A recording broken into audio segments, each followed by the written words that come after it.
Hey everyone, welcome. So, did you ever stop to think that sleep isn't just a necessity, but something you can actually optimize? I mean, behind every restless night, there's usually a solvable problem, right? We're going to dig into that today. Okay, Alex, let me guess. It's not just about skipping that late-night espresso, is it? Sleep seems straightforward, but honestly, at least half of us are walking around like sleep-deprived zombies, and the other half are just pretending they've got it all under control. Precisely. That's where The Sleep Solution by Dr. W. Chris Winter comes in. The book really gets into all the myths and misunderstandings around sleep, why so many of us struggle, and what we can actually do to fix it. Dr. Winter explores the science of insomnia, circadian rhythms, and even gives tips on how to make the most of naps. It's not just about sleep hacks. It's really a comprehensive plan for better energy, mood, and overall health. All right, so what's on the agenda for today? We're diving into 3 key takeaways from the book. First, we're looking at why sleep is absolutely crucial, not just downtime. Then, we'll explore how our daily habits, let's be honest, often bad choices, mess with our natural sleep patterns. And finally, we'll discuss actionable strategies to get those restful nights back, from tweaking your bedtime routine to rethinking your whole approach to sleep. Sounds like we are unlocking some abilities, like our brain's full potential, right? Exactly. From the biology of sleep to small adjustments in our behavior to those everyday tips, you'll really understand why sleep is this unsung hero of good health. That sounds great. Maybe by the end of this, I'll finally figure out why my Netflix binges sabotage my mornings. And hopefully, you'll have some tips on how to avoid that permanent jet lag feeling without actually setting foot on a plane. Okay, so picking up where we left off, let's dive into the very basics. What actually happens when we sleep? I mean, we often think of sleep as just, turning off. But it's really a super active process. Your brain and body are basically a tag team working on essential maintenance. Maintenance tasks? Are we talking like oil changes for the brain? Because if we are, somebody forgot to top me off last night. Pretty much. Sleep happens in stages, and each one has its own specific job. First up, light sleep stages 1 and 2. This is where your body and brain start to slow down after being active all day. It's like the transition from being awake to entering those deeper, more restorative phases. It takes up about half your sleep cycle, and while it's not as restorative as deep sleep, it's crucial for kicking off the whole process. Okay, so light sleep is the warm-up. But what about the good stuff, deep sleep? That's the one everyone talks about wanting more of, right? Exactly. Deep sleep or slow-wave sleep is your body's personal repair shop. During this stage, your brain produces slow delta waves, your muscles really relax, and your body releases growth hormones, fixes damaged tissues, strengthens your immune system. I mean, deep sleep is what makes you feel rested. If you've ever been jolted awake during this stage, you know that groggy, "what planet am I on?" feeling. Oh, I know that feeling all too well. And this is also the part that's critical for memory, isn't it? Isn't this when your brain finally files everything from the day away? Yep. Deep sleep consolidates short-term memories into long-term storage, so it's pivotal for learning. It's like your brain finally gets to sit down and organize its desk after a crazy day. All right, so light sleep is the on-ramp, and deep sleep fixes both the body and mind. That leaves REM sleep, right? Isn't this the dream factory? Exactly. REM sleep is when your brain becomes super active again, almost like it's mimicking being awake. You cycle into REM about every 90 minutes throughout the night. It's where dreams happen, but it's also critical for emotional regulation and cognitive processing. Think of it as your overnight therapist. Your brain's using this time to process emotions and untangle everything that's happened. Creative problem solving happens here too. That's why people say sleep on it.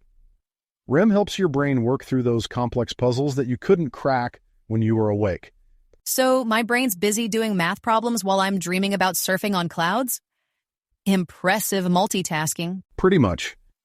And here's where it gets interesting. This entire cycle from light to deep to REM happens about 4 to 6 times a night if you're getting the recommended 7 to 9 hours. Okay, that's all fine and good. But then, why do I feel like I've been through a blender on days when I technically get 7 hours? Great question. That brings us to sleep quality versus quantity. You could be getting the right number of hours, but if your cycles are constantly interrupted by stress, screen time, or even sleep disorders like apnea, you're not giving your body a full chance to complete those restorative tasks. Sleep is about more than just time in bed. Speaking of restoration, let's talk about this glymphatic system that you mentioned earlier. I'm still stuck on the idea that my brain has got its own garbage collection service, and it works overtime while I'm asleep. It's a fascinating discovery. For years, researchers thought the brain didn't really have a waste removal system. Then they found the glymphatic system, which works way better when you're asleep. It's like a cleaning crew that uses cerebrospinal fluid to flush out toxins like amyloid beta, which is heavily linked to Alzheimer's if it accumulates, by the way. So, let me get this straight. If I don't sleep enough, my brain's basically marinating in junk? No wonder sleep deprivation makes me feel so foggy. Exactly. Chronic deprivation can lead to higher amyloid deposits, among other issues. It's like leaving dishes in the sink. Your brain can't function if it's full of clutter. All right, I'm officially convinced sleep is vital. But what about falling asleep in the first place? That's where most people, myself included, struggle. What actually triggers our bodies to start the sleep cycle? Well, that's guided by 3 main biological drivers: adenosine, the circadian rhythm, and melatonin. Adenosine, for instance, is a chemical that builds up in your brain while you're awake. It makes you feel more and more drowsy as the day goes on. Think of it as sleep pressure. It builds and builds until you crash. And during sleep, your body clears it out, totally reset. Kind of like plugging in your phone at the end of the day, deplete the power, then recharge. Precisely. Then there's the circadian rhythm, which is your internal clock, and it's governed by cues like light and temperature. It works on a roughly 24-hour cycle and makes sure you feel awake during the day and sleepy at night. Scientists tested this by isolating people from all light cues, and the rhythm persisted, though it drifted a bit beyond 24 hours. That's wild. So our bodies are hardwired for timekeeping, even if we're living in a cave. But I'm guessing modern life, smartphones and late-night email, is messing with that rhythm? Oh, big time. One of the worst culprits? Blue light, which suppresses melatonin production way past its natural onset. Melatonin is that gentle tap on the shoulder that says, hey, it's time to wind down. And if your screens are shining bright into the night, it's like hitting snooze on that signal. Letting TikTok push melatonin into overtime? Yep, guilty as charged.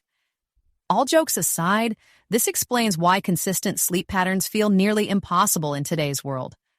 Our biology just doesn't seem built to keep pace. True, but understanding these mechanisms gives us the tools to work with our biology instead of against it. Like, getting natural morning sunlight and cutting down on screen exposure at night can go a long way toward recalibrating that rhythm. All right, so we've covered the stages of sleep, the brain cleaning crew, and biological triggers. But what's the cost if we ignore all of this? What happens when you consistently skimp on sleep? Ignoring how important sleep is does more than just make you feel groggy. It really sets the stage for a whole bunch of problems. And that brings us to some common sleep disorders and how they make all these issues even bigger. Let's start with insomnia. It's not just about lying awake at night, it's this constant feeling of dissatisfaction with your sleep that just messes up your days. Exactly. And while everyone has a bad night now and then, true insomnia is like trying to catch sleep. But the more you try, the more it slips away. What's causing all that? Oh, a lot of things, actually. Stress is a big one, especially with short-term insomnia. Think about someone stressing over a work presentation.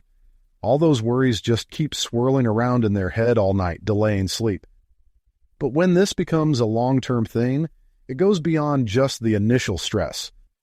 People start obsessing over not being able to sleep, and that creates a negative loop where their bed becomes a source of stress. They start dreading bedtime because they think it will just bring frustration. So insomnia goes from being about stress at night to a complete mental block.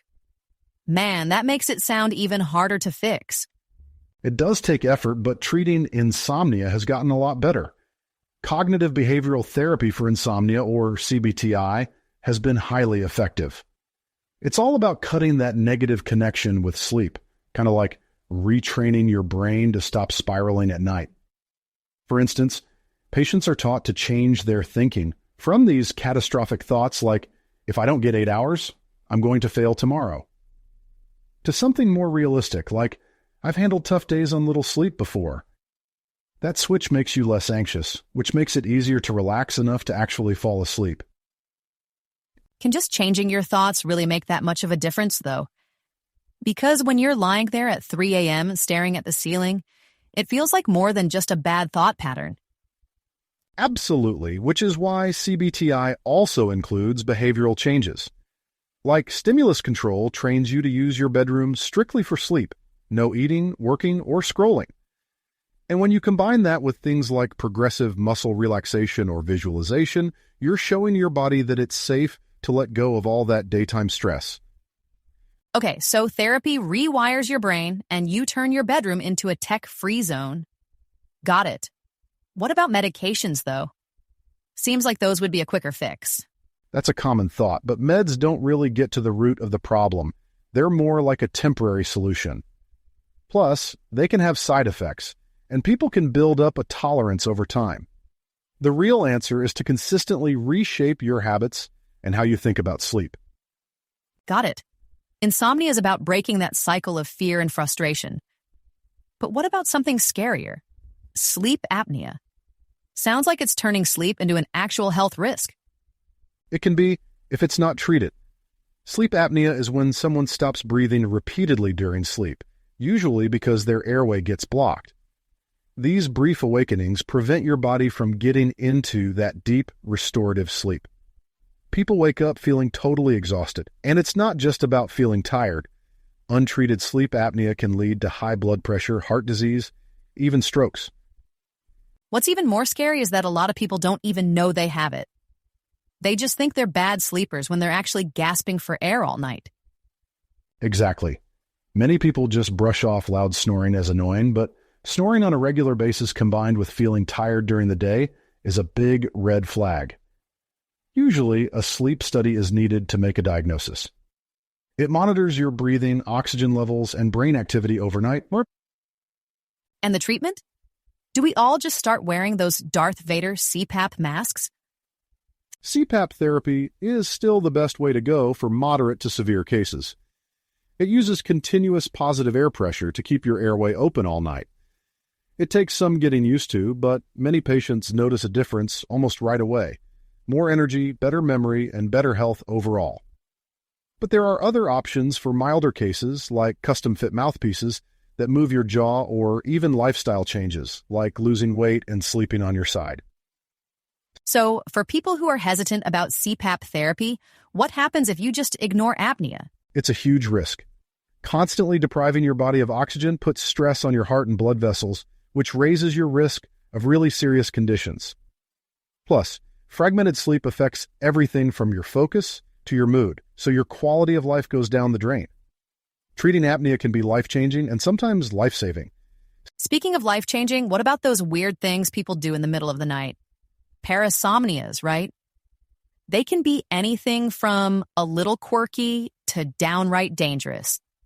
They are fascinating, but they can also be alarming. Most of us have heard of sleepwalking, but it's not always just a harmless thing kids do. It can lead to sleep eating or even sleep driving, where people do these things without being aware of it, which puts them and others at risk. Sometimes it's linked to medications like Ambien, which can increase the risk of episodes. Yeah, I've read those crazy stories about people waking up to find they've raided the fridge or ended up miles from their house with no memory of it. That must be so unsettling. It really is. Then there's REM sleep behavior disorder, or RBD, where people act out their dreams because the brain's usual muscle paralysis during REM sleep isn't working right. This can lead to all kinds of physical activity, from yelling to punching, and it can be dangerous, especially for their bed partners. Sounds like RBD can turn pillow talk into dodgeball. That's an interesting way to put it. Diagnosing parasomnias like RBD usually requires sleep studies, and treatment can involve things like changing the sleep environment to medications like melatonin or sedatives to calm overactive neural pathways while you sleep. So we've gone from restless nights with insomnia to interrupted breathing with apnea to sleepwalkers raiding kitchens. Is there a common thread here? Are all these disorders asking for the same fundamental fix? Yeah, they all really emphasize something important. Quality sleep isn't just about how many hours you get. It's about making sure your whole sleep process is functioning properly. Spotting and treating these issues doesn't just help you rest, it also dramatically improves your physical and mental health. Exactly, because sleep isn't just some break between the important parts of life. It is one of the important parts. So now that we've covered how sleep disorders show up and how they're treated, let's dive into some concrete strategies for better sleep in our daily lives. This is where it all starts to feel actionable, right? Like, how do we actually make our sleep better? Okay, we're moving from problems to solutions. I like it. So I'm guessing this is more than just setting a bedtime and hoping for the best? Definitely. It's more than just the basics. We're talking about 4 key areas: sleep hygiene, dietary tweaks, behavioral routines, and, sometimes, medication. It's about building a solid foundation for good sleep, not just chasing hours on the clock. Sleep hygiene. That sounds like a buzzword. What does it actually mean? Am I just supposed to wash my sheets more often? If only it were that simple. So, sleep hygiene is about the habits and environment that support sleep. Think consistent sleep-wake times. That helps regulate your circadian rhythm, which is like your internal clock, tuned to light and dark. Ah, the circadian rhythm. That 24-hour biological ticker we're all messing up by scrolling through TikTok at 2 a.m.? Exactly. Irregular schedules, late nights working, sleeping in on weekends, can really throw it off. Studies show that sticking to a consistent routine helps train your body to anticipate rest, making it easier to fall asleep and stay asleep. But what about night owls? Some people genuinely are more productive when the sun goes down, right? That's true. Your internal chronotype, night owl, early bird, or somewhere in between, does matter. But even night owls benefit from some consistency. Maybe you adjust your wake-up time gradually, or find ways to align your daily schedule with your natural rhythm as much as possible. Okay, so routine is key. What about the actual sleep environment? You mentioned our bodies are wired to rest in certain conditions. Right. A quiet, dark, and cool room is ideal. Think about it, our ancestors slept outdoors. So our biology finds those conditions comforting. Modern disruptions, street noise, artificial light, or even a too hot room can sabotage sleep. What's the deal with light, though? Is it just about how bright the room is? It's not just brightness, but the type of light. Blue light from phones, tablets, even some LED bulbs suppresses melatonin. That's the hormone that signals bedtime to your body. A lot of sleep problems come from people looking at screens in bed, fighting that natural signal. So, ditching TikTok for a book might actually help me sleep better? Noted. What about temperature? I always thought keeping my room freezing cold was just a weird personal preference. There's actually some biology to it. Your body temperature naturally drops as you get ready for sleep, so a cooler room sends a signal to stay in that state. Generally, 60 to 67 degrees Fahrenheit is the sweet spot. All right, I see the sleep hygiene picture coming together. What about food, though? I hear so many conflicting things. Milk helps you sleep. Late-night snacks keep you up. Food has a bigger impact than you might think. Melatonin-rich foods, like tart cherries or walnuts, can help kickstart sleep. Magnesium-rich foods, almonds for example, promote relaxation. But avoid heavy or greasy meals too close to bedtime. Digestion can keep you too alert to wind down. So, midnight nachos are a no-go. What about caffeine? Is there a hard cutoff time? Everyone metabolizes caffeine differently, but a good rule of thumb is to stop at least 6 hours before bed. It can stay in your system longer than you think and delay the rise in adenosine, that sleep pressure we talked about earlier. Got it. No triple espressos after 4 p.m. Though, for the record, I'm keeping my pre-bed chamomile tea ritual. That's basically liquid calm, right? Definitely. Chamomile contains apigenin, which promotes sleepiness. Pair it with a light snack like almonds or honey on toast. And you've got yourself a calming bedtime ritual. Food and light are easy enough to adjust. But what about mental habits? How do you turn off the noise in your brain when it's replaying every awkward interaction you've ever had? That's where practices like journaling and meditation can come into play. Journaling can help you offload worries or tasks onto paper, so your brain doesn't feel the need to keep running through them. Gratitude journaling, in particular, can shift your mindset to a more positive frame. Journaling makes sense. Meditation always sounds a bit abstract, though. Where do you even start? Techniques like progressive muscle relaxation or guided imagery are great for beginners. For example, picturing yourself locking your worries in a box and setting them aside can be surprisingly effective. The goal is to slow down your thoughts and bring yourself into the present. I can see that helping. And I remember you mentioning morning light earlier. How does that fit in? It's all about strengthening your circadian rhythm. Morning sunlight triggers cortisol and suppresses melatonin, effectively resetting your internal clock. Just stepping outside for 10 to 15 minutes in natural light can make a big difference. Okay, environment, diet, mental strategies. Covered. When do you actually consider sleep meds? Some people see them as a last resort. Others rely on them every night.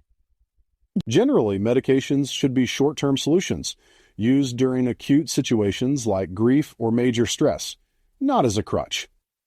Over-reliance can actually disrupt your body's ability to regulate sleep naturally. So if pills aren't the ultimate answer, what is?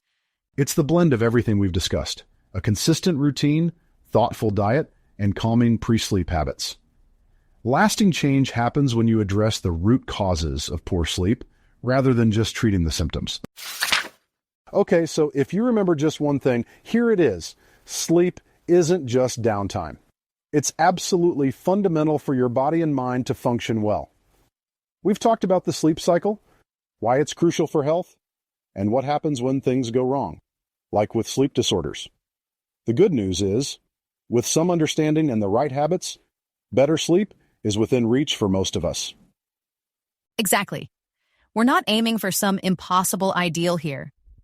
It's about making deliberate adjustments, whether that's improving your sleep environment, sticking to a regular schedule, or knowing when to get professional help for a sleep issue. It's about progress, not perfection. Absolutely. So, start small. Maybe dim the lights a bit earlier.